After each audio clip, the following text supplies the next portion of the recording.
Family life was very lacking. I don't remember much of it because I think I spent a lot of time blocking a lot of it out. Been technically on my own since I was like 10.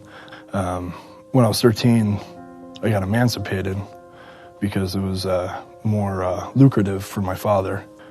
Yeah, so I had to find work. So I had somebody that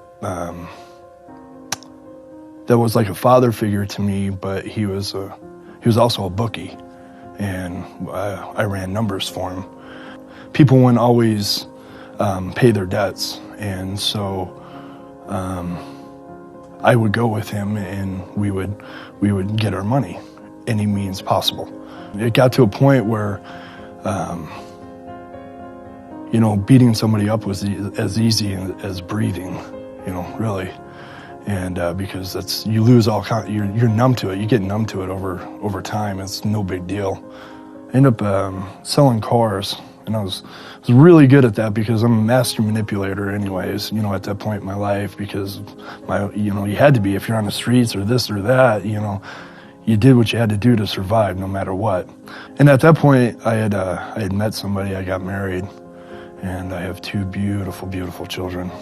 Life was just kind of going along, we had the big house, nice car. I had some back problems, and I went to the doctor. I started taking pain medication, and I'm an extremist. I don't do anything halfway. And man, once I got that feeling, I did them all, and then some. As time went on, I lost my house. My significant other at that time, she ended up moving up to Wairika. So at this point, I have nothing left. Not even pictures, not even clothes, not even.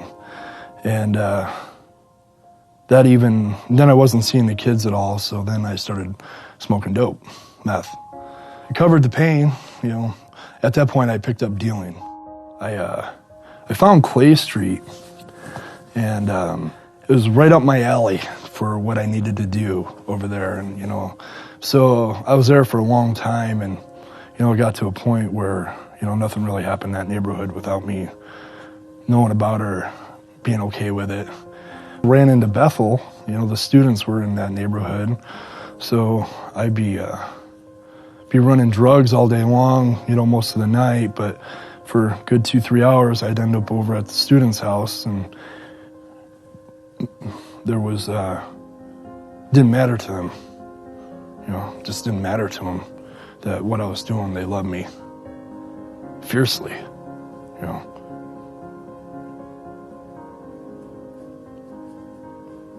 real fiercely.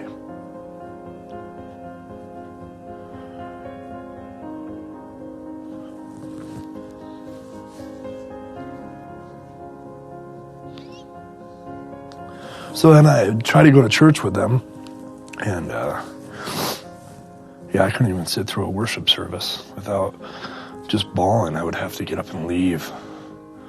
I had lost all hope that nothing was ever going to change, that I'd never see my children again, that I would never have anything again. So I had actually tried to stop doing drugs, and I couldn't do it. But they didn't condemn me either. They still loved me. And at that point, I had actually, because of them, I'd actually started going to my court dates.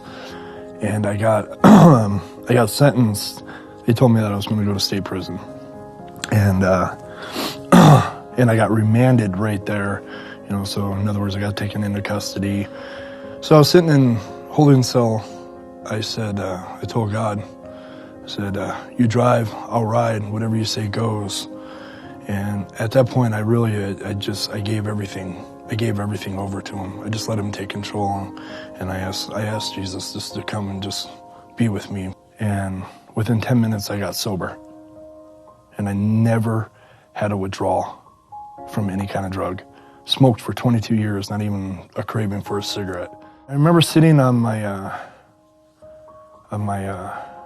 flat, my bed, And I asked the Holy Spirit just to come and tell me what's next.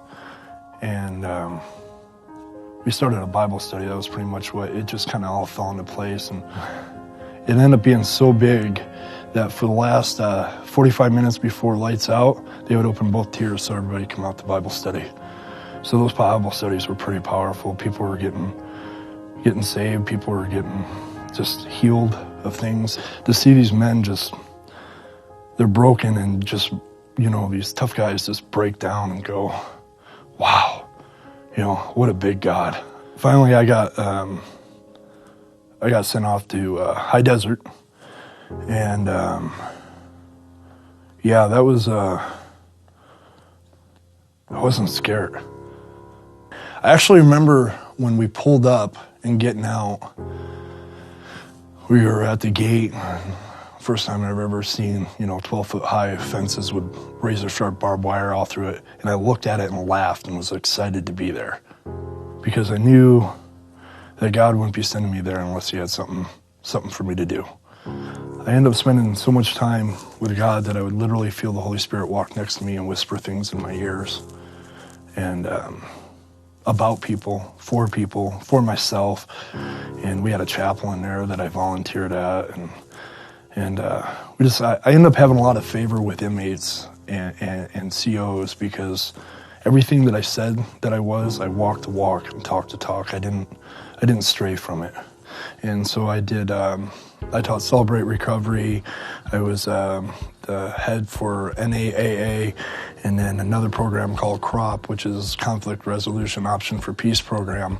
I didn't have anybody on the outside here, so I didn't have anybody sending me packages in or putting money on my books. But you know what? I never wanted for anything. I always had food. I always had hygiene. I always had this and that.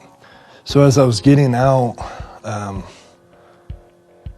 I had no idea where I was going to go. I got out on a Saturday, and I couldn't wait to go to church on Sunday. And I went to Twin View, and I just wept. Somebody came up to me and gave me a painting, a prophetic art painting, after the service that was a sun coming up. This is a new dawn of a new day.